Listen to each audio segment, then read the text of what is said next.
저희 교회에 종종 예배에 참석하시는 시각장애인 자매가 한 분 계셨는데요. 오늘 혹시 제 소리가 들리면 한번 손 좀 들어보시겠어요? 시각장애 자매님? 위층에 안 계셔요? 오늘 시간 못 오셨군요. 그분이 제가 아는 목사님을 만나서 우리 교회에 대해서 평가를 하시더래요. 다른 것은 그저 미루고요. 감남교회는 이 부근에 있는 교회보다 그렇게 크지 않은 것 같은데, 왜냐하면 시각장애인들도 느낌이 있잖아요. 그런데 제일 찬양을 잘한다. 이 시각장애인이니까 귀가 굉장히 예민하고 발달했습니다. 그분들의 판단은 정확합니다. 그분이 뭐 저하고 관계가 있는 사람도 아니고 몇 번 가끔 참석하시는 자매님이시고 주로 인근에 있는 큰 교회를 나가신 분이었는데, 가끔 올 때마다 찬양대의 찬양이 아주 은혜스러워서 얼마나 감동이 되는지 모른다. 이 부근, 그 부근이 어딘지 모르겠습니다만, 어느 교회를 칭하는지 모르겠습니다만, 이 부근에서 제일 찬양을 은혜롭게 잘한다. 자, 그러면서 경제 박수 한번 하겠습니다.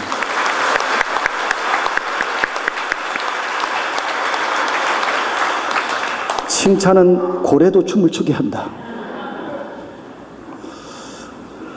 자, 오늘 여러분 말씀을 들을 시간입니다. 성경을 읽다 보면 쉽게 별 제한 없이 혹은 저항 없이 들려지고 읽혀지는 부분이 있습니다만은, 어떤 부분은 읽어도 무슨 말인지 모르겠고 그 글씨의 내용은 알겠는데 의미 파악이 잘 안 되는 경우가 있을 수 있습니다. 이제 그런 성경 구절을 가리켜서 난해 구절, 아주 해석하기 어려운 구절이라고 얘기를 하죠. 오늘 본문 말씀이 그런 것 같아요. 여러분, 성경 읽으시면서 별로 저항이 안 되셨습니까? 예수님이 세상에 오신 목적이 평화를 주러 오신 줄 알았어요. 예수님이 태어나실 때에 천사들도 노래를 불렀잖아요. 하늘에는 영광, 땅에는 평화라고. 예수님이 오신 목적은 평화를 위해서 오셨고요. 예수님이 십자가를 지신 것도 이 땅에 평화를 펼쳐 가시기 위해서 그 고난을 당하셨잖아요. 그러니까 우리는 소위 평강의 왕이다. 이건 구약시대부터 메시아를 칭할 때에는 항상 그런 표현을 썼습니다. 샬롬, 평화, 평강, 화평. 어떻게 보면 사람들이 꿈꾸고 있고 지향하는 목표 가운데 하나가 이 평안인 것 같아요. 왜 예수를 믿습니까? 마음의 평안을 얻으려고요. 당연합니다. 예수 믿으면 마음이 편안해집니다. 예수를 믿는데도 혹시 마음이 불편하고 갈등이 많이 생긴다면 조금 우리는 신앙생활을 재조명해 봐야 될 것입니다. 평화라는 말이 샬롬으로 왜 좋은 인사인지 여러분 아실 거예요. 모든 관계의 지고의 상태를 말하는 거거든요. 우선 하나님과의 관계가 최고라. 그럴 때 얼마나 그 삶이 풍요롭고 건강합니까? 뿐만 아니고 횡적으로 이웃 형제 자매과의 관계, 사람과의 관계가 평화, 얼마나 좋습니까? 갈등도 없고 싸움도 없고, 그리고 무엇보다 더 중요한 것은 내 마음에 내 자신과의 관계, 이 세 가지가 샬롬의 기본적인 조건이라면 하나 더 있어요. 우리가 살아가는 환경, 지구와의 관계 속에서도.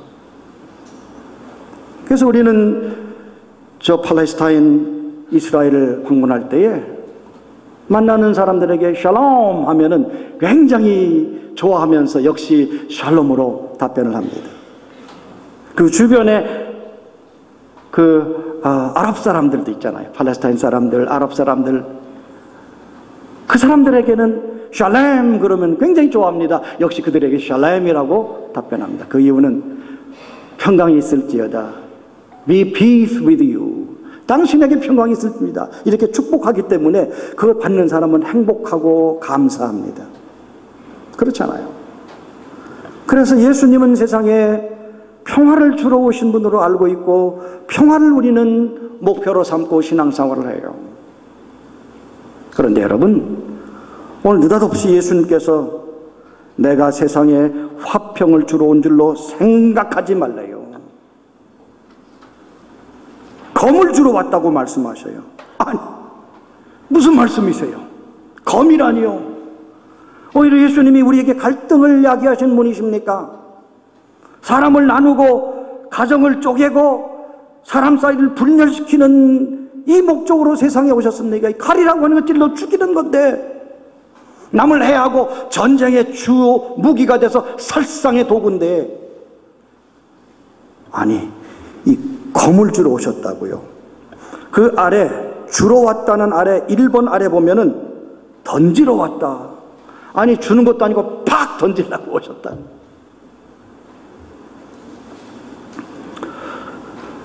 우리가 항상 성경을 읽을 때는 한 부분 어떤 단락만 읽을 것이 아니고 그 앞뒤 소위 문맥 컨텍스트를 읽어야 됩니다. 그리고 이 말씀이 의도하시는 것이 어떤 상황에서 나왔는가를 또한 우리는 관심을 가져야 됩니다. 사실은 예수님께서 그를 따르는 수많은 사람들을 가르치고 훈련시키셨습니다. 그 중에 따르는 모든 사람, 배우고자 하는 사람들을 제자라고 불렀지만 12를 성별하여서 제자로 삼으셨습니다. 그래서 12제자 혹은 12이라고 숫자만 나옵니다. 그들을 훈련시키시고 교육하시고 예수님의 마음을 전달하신 다음에 그냥 옆에 머물러 두게 하신 것이 아니고 보냈습니다. 오늘 성경 말씀 10장 그 맨 앞에 보면은 5절 말씀에 예수께서 이 12를 보내시며, 보냄받은 사람들이에요. 다시 말하면 제자로 있는 것이 아니고 보냄받은 사도, 아포스토리라고 하는 이 아포스톨로스라고 하는 헬라어에서 나온 이것은 센트, 보냄받았다는 거예요. 그냥 보냈습니까? 사명을 줘서 보내는 거. 이거 하라, 이 일을 하라. 그들에게 예수님께서는 사도로서 간직해야 될 기본적인 자세가 있는 것을 너희들은 잊지 말아라. 내가 이 세상에 온 것은 평화를 주려고 화평케 하려고 하는 것이 아니야. 도리어 검을 주러 왔다. 이 말씀을 여러분 우리는 다시 한번 새겨 들어야 됩니다. 예수님은 불화와 전쟁이 목적이 아닌 것을 알 수가 있습니다. 물론 그 다음에 보면은 불화시키기 위해서 갈라놓기 위해서 오셨다고 하지만은 그것이 진정한 목적이 아닌 것을 우리는 알아야 됩니다. 중요한 것은 칼이라고 하는 것은 사도 바울이 에베소서 6장 17절 말씀에 성령의 검을 얘기하는 거예요. 성령의 검이라고 하는 것은 하나님의 말씀입니다. 하나님의 말씀을 다른 말로 예수 그리스도십니다. 예수 그리스도는 어떤 분이십니까? 나는 길이요 진리요 생명이라고 말씀하신 분이십니다. 참된 생명이 있을 때에 거짓 생명, 유사 생명은 갈라지게 되어 있습니다. 참된 길이 나타날 때는 거짓, 외도, 잘못된 길들이 구별되기 시작합니다. 진리가 나타날 때에 비진리가 드러나기 시작합니다. 바로 이런 뜻입니다. 예수님 자신이 진리신데 진리가 진리로 드러날 때에 그 세상에는 분열이 생기기 시작하는 거예요. 하나님은 영적인 존재 아니십니까? 하나님께서 영적인 말씀하실 때에 듣는 우리들이 육으로 듣는다면 하나님의 말씀에 대해서 거부도 나타나고 그 말씀을 이해하고 받아들인 사람하고 아직도 이해하지 못하고 거부하는 사람 사이에는 분명히 간격이 생기기 시작합니다. 하나님의 말씀은 살아있다고 그랬습니다. 운동력이 있다 그랬습니다. 그래서 영과 혼과 및 관절과 골수를 쪼개고도 남는다 그랬어요. 진리가 있는 곳에는 구분이 시작되는 거예요. 내가 세상에 온 것은 진리로 왔기 때문에 지금까지 비진리 가운데 혼재된 삶을 사는 사람들 가운데에 구분이 생길 것이다. 이것이 구체적으로 우리 가정에서도 나타난다라고 예수님은 말씀하셨습니다. 내가 온 것은 사람이 그 아버지와 딸이, 어머니와 며느리가 그 시어머니와 불화하게 하려 함이라. 갈라지게 하려 함이라. 사람의 원수가 자기 집안에 있느니라. 이 말씀도 여러분 새겨 들으셔야 돼요. 실제적으로 예수를 믿을 때 갈등이 생기지 않습니까? 여러분 마음속에 교회 나가십시오. 예수 믿으세요. 네, 가겠습니다. 이렇게 쉽게 따라오는 사람이 많지 않아요. 글쎄, 믿어도 될까? 믿으면 혹시 이런 어려움이 생기지 않을까? 몹시 갈등하며 마음에 불화가 생겨요. 심지어는 예수 믿지 않은 가정 가운데 어떤 젊은 자매가 교회를 나오기 시작합니다. 그리고 예수님을 만났습니다. 참 길이요 진리요 생명이신 예수님이 그 안에 들어오셔서 그 자매의 삶을 인도하시기 때문에 이거 지금까지 경험하지 못했던 희열과 감격 속에 매일 살아가는 거예요. 틈만 나면 교회 달려옵니다. 예배 자리에 옵니다. 찬송합니다. 기도합니다. 그런데 가족들은 싫어합니다. 야, 너 미쳤냐? 왜 교회 나가냐? 광신자 되지 말아라. 교회는 나쁜 곳이야. 왠 줄 아냐? 사람들을 이상하게 만들어서 그러면서 교회에 대해서 부정적인 얘기를 많이 하면서 처음엔 교회 나가지 못하게 하다가 나중에는 적극적으로 반대하는 거예요. 그 오빠나 아버지가 성경책 들고 뺏어서 찢어서 저 아궁이에 쳐넣기도 하고 나중에는 험한 소리도 하고 드디어는 막대기로 혹은 몽둥이로 그 딸을 여동생을 내려치기도 하는 거예요. 교회 나가지 말라 했잖아. 너 미쳤냐? 예수에게 미쳤냐? 맞으면서도 이 자매는 주님 감사합니다. 점점 더 믿음이 굳어지는 거예요. 주님의 사랑으로 무장되는 거예요. 그런 것을 보면은 그 아버지와 딸이 불화가 생기는 거예요. 오빠와 동생이 불화가 생기는 거예요. 그래서 아버지와 아들이 그리고 어머니와 딸이 시어머니와 며느리가 불화가 생긴다. 불화하게 하려 함이라. 나중에는 그 집안 사람들이 원수입니다. 도저히 용납할 수 없습니다. 원수가 되기도 하고 원수로 살아갑니다. 이것은 예수님의 비유가 아니에요. 사실이에요. 영적인 세계의 맛을 알고 하나님의 역사를 체험하는 남녀노소 불문하고 하나님의 백성이 된 사람들이 경험할 수 있는 이 불화의 은혜가 있어요. 이거 여러분 아직도 세상과 이웃과 가정과 혼재된 삶을 살아가고 별로 정없이 살아간다는 것을 여러분 감사하지 마십시오. 믿음의 선명성이 문제입니다. 여러분의 신앙적인 자세가 어떻게 보면 굉장히 모호하고 아직도 세속적이라는 얘기입니다. 저는 종종 이해가 안 되는 부분이 우리 목사님들 보면 알아요. 신령한 목사님들이 인격적으로 인간관계가 좋지 않아요. 물론 그것이 완벽한 모습 아닙니다. 굉장히 기도 많이 하시고 말씀 충만하시고 그리고 성령 역사가 강하신 목사님들이 인격적으로는 문제가 있는 분들이 있어요. 저는 왜 그럴까 하면서 다시 성경 본문 읽으니까 그렇구나. 영적인 사람이 완벽한 인격자는 아닐 수도 있구나. 그렇다고 우리는 영적인 것을 거부하나요? 아닙니다. 성령의 역사를 사모하고 그럼에도 불구하고 내 인격적으로 하나님 앞에 바로 서기 위해서 기도하고 안간힘을 쓰고 몸부림쳐야 되는 것은 우리의 책임이에요 말이죠. 그러나 분명한 수수께끼는 신령한 사람이 때로는 인간관계가 부드럽지 못할 수 있다는 것도 인정할 수밖에 없었습니다. 자, 여러분, 이렇게 예수님께서는 제자들을 보내면서 준비를 시키시는 거예요. 사실 진리라고 하는 것은 쉽게 이해가 되지 않는 부분이 많습니다. 그거는 종교 일반에 마찬가지요. 우주적인 진리를 얘기할 때는 역설적인 소위 파라독스가 있습니다. 어떤 때는 소화하기 어렵고요, 어떤 때는 실망을 주기도 하고요, 어떤 때는 이해가 되지 않은 부분이 바로 성경 말씀에 기록되어 있습니다. 뭐라고요? 높아지려면 낮아지래요. 많이 가지려면 놓으래요. 욕심 많이 부리지 말래. 그럼 못 간다는 거예요. 이것은 소위 역설적인 진리 가운데 예수님이 오늘도 말씀하고 계시는 내용입니다.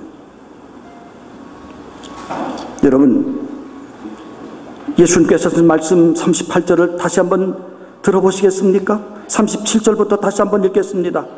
아버지나 어머니를 나보다 더 사랑하는 자는 내게 합당하지 아니하겠고, 아들이나 딸을 나보다 더 사랑하는 자도 내게 합당하지 아니하며, 또 자기 십자가를 지고 나를 따르지 않는 자도 내게 합당하지 아니하리라. 우리 주님이 합당하다고 생각하는 사람들은 예수님께서 원하시는 대로 검처럼 오신 예수님 중심으로 살아갈 때에 예수님은 합당하다, 귀하다 인정해 준다는 거예요. 이게 무슨 말씀인지 아세요? 예수님이 어떤 분이십니까? 우리가 신앙으로 고백하는 것은 예수님은 온 우주의 구세주이십니다. 아멘. 예수님은 내 삶의 주인이십니다. 아멘. 그렇다면 예수님이 여러분 삶의 가장 최고의 최선의 우선순위가 되셔야 돼요. 그분이 여러분 삶의 중심에 있어야 됩니다. 그런데 우리는 때때로 다른 것들이 그 중심을 채우려고 합니다. 예수님이 가장 높은 곳에 계셔야 되는데 내가 높은 곳에 있습니다. 심지어 내 자식이 높은 곳에 있습니다. 내 명예가 높은 곳에 있습니다. 그리고 예수님은 그 아래 제2, 제3, 제4 이렇게 밀려나요. 그거 우리 하나님께서 원하지 않으신다는 거예요. 오래전에 한 자매님으로부터 상담을 요청받았습니다. 저에게 이런 말을 했습니다. 목사님, 저는 목사님께 상담을 하고 제 남편과 헤어지려고 합니다. 이혼을 결심했습니다. 왜요? 타당한 이유가 있으셔요? 있습니다, 목사님. 남편과 살면서 나는 한 번도 남편을 사랑한다는 마음을 가진 적이 없습니다. 또한 남편이 나를 사랑한다고 하는 확신을 갖지 못하고 지금까지 20여 년 동안 살아왔습니다. 네, 알겠습니다. 빨리 끝내겠습니다. 메시지 찾으십시오. 네. 그래서 한번 웃지. 자, 그러니 이제는 좀 나도 자유하고 싶습니다. 사랑하지 않는 사람하고 어떻게 남은 인생을 살아갑니까? 어떻게 지금까지 사셨어요? 애들 때문에 살았죠. 애들이 다 컸어요. 자기 길 갔으면 갑니다. 이제 더 이상 아이들한테는 내가 신경 쓰지 않아도 됩니다. 그렇기 때문에 나도 내 삶을 좀 살고 싶어요. 저는 저를 상담하려고 오는 그분은 이혼하고 싶다는 마음도 있지만 이혼하고 싶지 않다는 마음도 있다는 걸 알아요. 아니, 상담하는 사람 상담하려면은 왜 상담을 해? 그냥 딱 이혼해버리지. 그러잖아요. 제가 이렇게 얘기를 했어요. 좀 심하게. 자매님은 지금까지 우상을 섬겼군요. 아니, 목사님, 기가 막히다. 내가 우상을 섬긴 적이 있습니까? 내가 교회 나오기 전에도 무슨 절에 가거나 다른 종교로 간 적이 없고요. 이렇게 하나님의 은혜로 내가 신앙생활 하지만 적어도 나는 지금 내 삶에 있어서 진정성을 되찾고 싶은 거예요. 아닙니다. 당신이 이혼하고 싶었지만 이혼하지 못했던 이유가 누구 때문이라고요? 자식 때문에요. 자식이 우상이에요. 가정생활을 꾸미게 만든 것은 자식 아니에요. 자식이 우상이라고. 왜? 자식도 그냥 내놓고 이혼해버리지. 정말 진정으로 자유를 얻으려면 아니에요. 자식들을 뭘. 둘째로, 이제 당신이 이혼해서 자유로운 삶을 산다고 하는데 당신 자신이 우상이에요. 깜짝 놀랐어요. 여러분, 제가 좀 심한 얘기를 했습니다만 나도 모르게 내가 우상이 돼. 내가 하고 싶은 대로 사는 거야. 하나님 어디 계셔? 주님께 어디서 물었어요? 내 삶을 허락하시고 하나님의 역사를 행하게 하시는 분은 내가 아니잖아요. 우리 주님이시잖아요. 그분이 나의 삶의 마스터예요. 그분이 나의 삶을 주관하시는 주관자예요. 여러분은 사실은 주님 아래서 주님과 더불어 주님의 요청과 기대와 주님의 부흥을 쫓아 살아가야 되는 주의 자녀들이요, 주의 백성이에요. 네, 여러분이 자유하겠다고요? 자식들 때문에 이혼하지 못한다고요? 다 그것은 우상숭배예요. 우리 주님은 그걸 원하지 않으십니다. 다시 여러분 원점으로 돌아가셔야 돼요. 한번 점검하셔야 돼요. 그렇기 때문에 신앙생활이라고 하는 것은 갈라집니다. 싸움이 있습니다. 왜? 하나님 앞에 충성한다고 하는 것이 다른 것들은 미워할 수밖에 없는 것이기 때문에 이걸 하셔야 돼요. 그런데 이 여자는 자기에게 충성하기 때문에 남편이 미운 거예요. 환경이 미운 거예요. 여러분, 근데 우리가 오해하지 말아야 될 것은 주님이 지금 세상에 화평케 하려고 오신 것이 아니고 검을 던지러 오셨다고 하는데 그것이 인생의 진정하고 궁극적인 목적이 아닌 것을 예수님은 아시는 거예요. 왜? 본문 맨 마지막에 너희들은 그 상을 잃지 않으리라. 보상이 있다고 하는 거예요. 처음에는 너희들은 힘들고 어렵지, 가족들끼리 싸움하고 갈등하지, 그러나 나 중심으로 내가 내 삶의 진정한 주인이라고 하는 사실을 인정하면 너희들은 마침내 진정한 보상이, 기가 막힌 보상이 너희들에게 있을 것이다. 믿으시면 아멘 하십시다. 그래서 C.S. 루이스라고 하는 사람은 이 보상을 영어로 staggering reward라고 했어요. 그건 뭐냐면 기가 막힌 보상이라는 거예요. 보상 때문에 우리가 이 세상을 살아가는 건 아니지만 자연스럽게 십자가를 지고 주님을 따라가는 자들은, 주님 중심으로 살아가는 자들은 하나님의 거룩하신 깜짝 놀랄 보상이 있는 줄로 믿습니다. 이걸 우리는 믿습니다. 이 사실을 믿어요. 이 말씀을 우리는 꼭 붙잡아요. 그런데 우리가 여기서 본문을 통해서 잠시 한번 점검하고 가야 될 것이 있습니다. 자기 십자가를 지고 나를 따르지 않는 자도 내게 합당하지 않다. 여러분, 십자가를 지어야 되는데 십자가는 대개 종류가 두 종류예요. 하나는 예수님의 십자가가 있고요, 내 십자가가 있어요. 내 십자가라고 여러분 목걸이 달고 다니는 그 십자가 아니고 내가 지고 가야 될 내 몫의 십자가가 있는 거예요. 십자가는 단순히 고난이나 고통을 얘기하지는 않습니다. 십자가라고 하는 진정한 뜻은 뭐냐면 버려야, 잃어야 얻을 수 있는 것을 십자가라 그래요. 잃어야 얻을 수 있는 진리가 십자가예요. 아무리 내가 얻으려고 애를 써도 사실은 내려놓지 않으면, 저는 종종 이 세상에서 소위 성공을 위한 지침서들이 나와요. 목표를 세우라, 그리고 내 자신의 에너지를 집중하고 준비하라, 그리고 최선을 다하여 달려가라, 반복 계속하라, 10년만 하라, 10,000번만 반복하면 너는 그 분야에서 최고의 장인이 되고 위대한 사람이 될 것이다. 계속 얘기를 해요. 근데 사실 그 성공 지침서를 따르면 사람들은 다 망해요. 왜 그런지 아십니까? 그 사람이 꿈을 가지고 달려가는 건 좋지만 욕심을 갖는 한 그 욕심이 그 사람을 무너뜨립니다. 높은 자리에 올라가려고 가진 애를 쓰고 가진 방법을 다 동원하는 사람은 그 자리에 오르기 전에 지쳐서 쓰러집니다.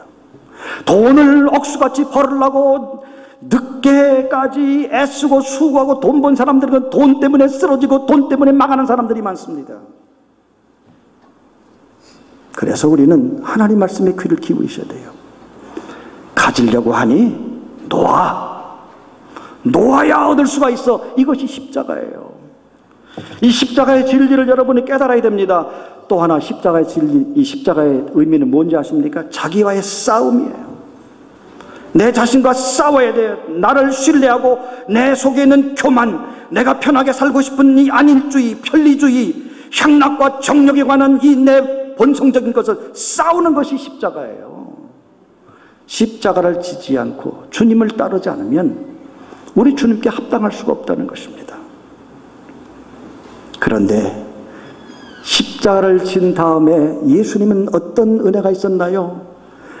구속의 역사를 대행하셨고, 십자가를 지고 죽으신 다음에 예수님은 부활의 신비로운 경험을 하시고 부활의 첫 열매가 되셨습니다.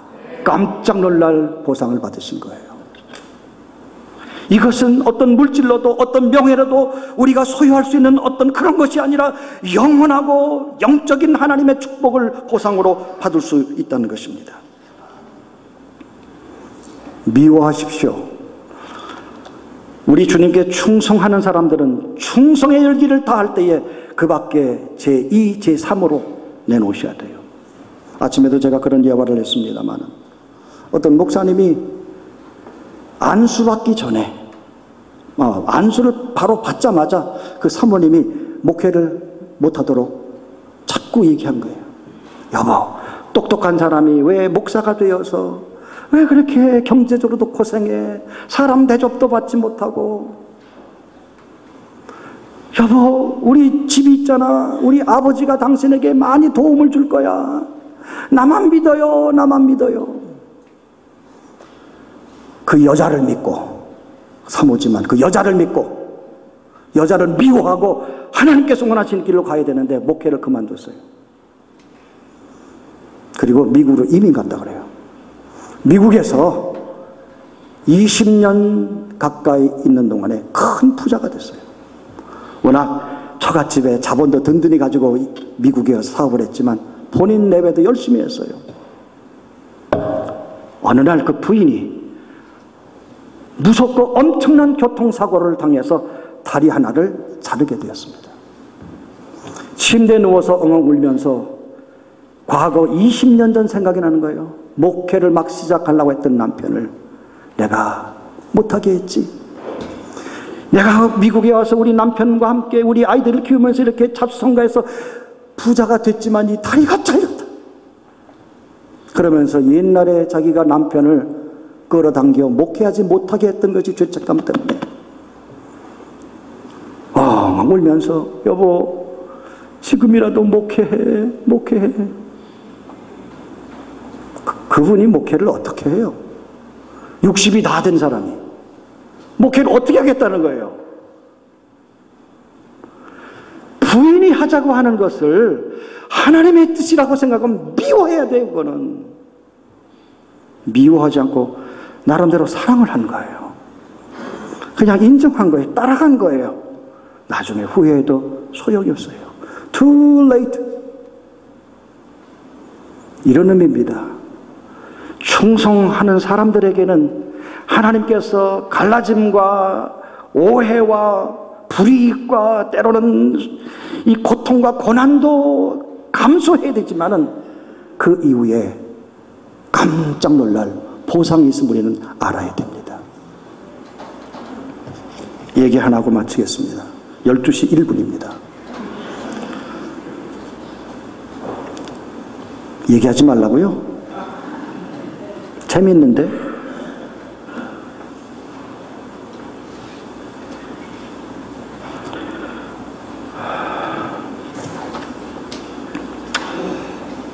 여수 순천 반란 사건 때 일화가 어느 책에 나와 있더라고요.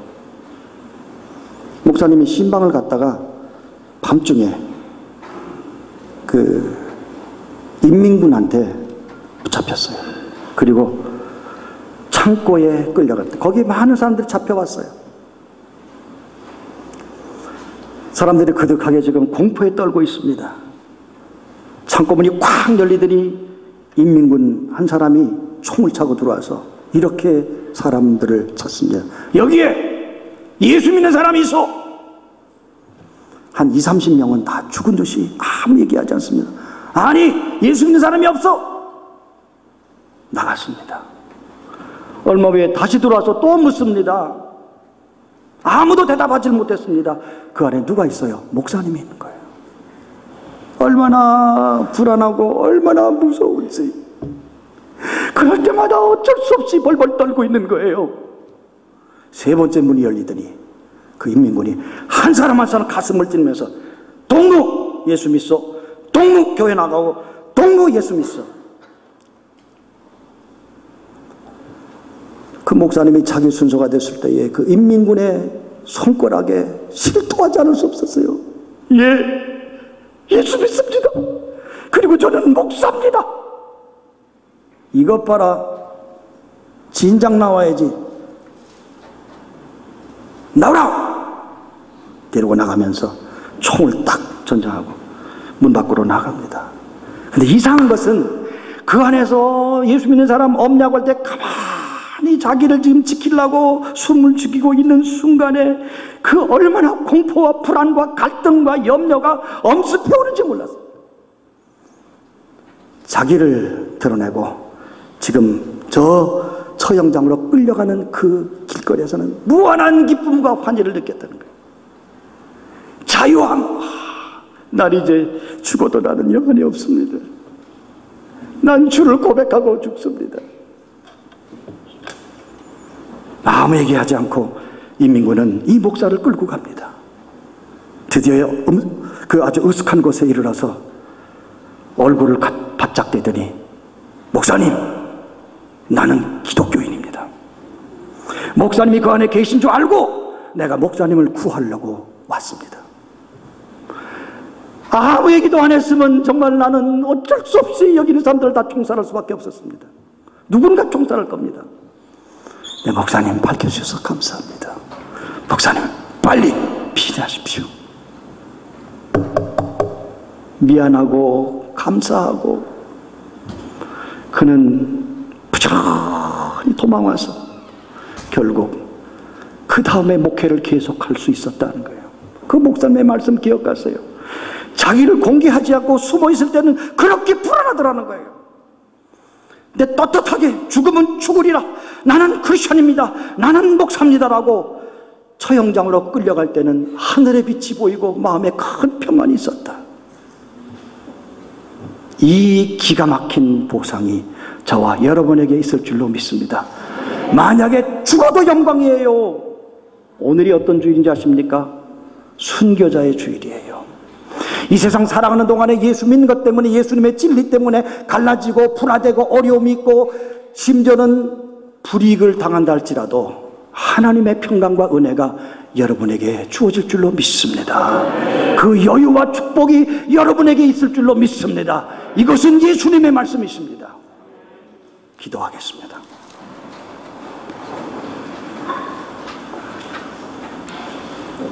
나를 부인하고 나의 고집을 꺾고 주님 십자가를 질 때에 우리는 마치 불화가 난 것처럼 사람들 사이에 갈등을 느끼고 살아갈 수밖에 없지만 결국은 하나님 우리를 회복시켜 주시고 하나님의 거룩한 나라의 주의 거룩한 일꾼으로 사용해 주실 줄로 믿습니다.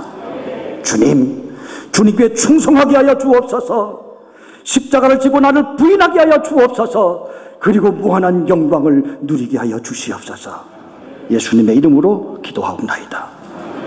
아멘. 우리 다 일어나셔서 마지막 찬송.